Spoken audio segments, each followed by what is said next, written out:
त्या आजच्या गुरुपौर्णिमेचं औचित्य साधून सुधीर मोतीराम लांडे यांची कन्या आराध्या लांडे आपल्या वडिलांची पाद्यपूजा करते आहे। 2-3 वर्षापूर्वी आराध्याच्या आजीला इथं बोलवलं होतं। आजी आजोबा दिवस साजरा केला होता आणि आज आम्ही गुरुपौर्णिमेच्या निमित्तानं आपल्या स्वतःच्या आई वडिलांचं पाद्यपूजन या निमित्तानं आयोजित केलेलं आहे।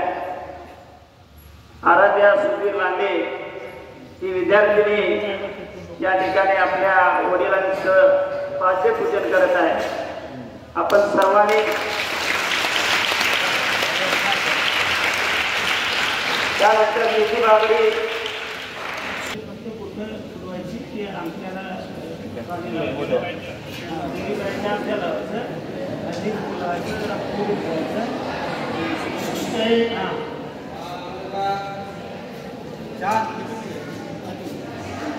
अतिशय जीवनातला महत्त्वपूर्ण दिवस आहे।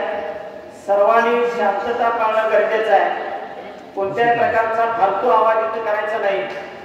या ठिकाणी अतिशय महत्त्वाचा कार्यक्रम सुरू आहे। तो कार्यक्रम सुरू असताना कुणाचाही डिस्टर्ब होता कामा नये। ज्यांचे पालक आलेले नाहीत त्याने आज घरी गेल्यानंतर संध्याकाळी जेव्हा कामावून शेताकडून तुमचे आई वडील घरी येतात त्यावेळी घरी सुद्धा तुम्ही हे केला तरी फार आनंदाची बाब आहे।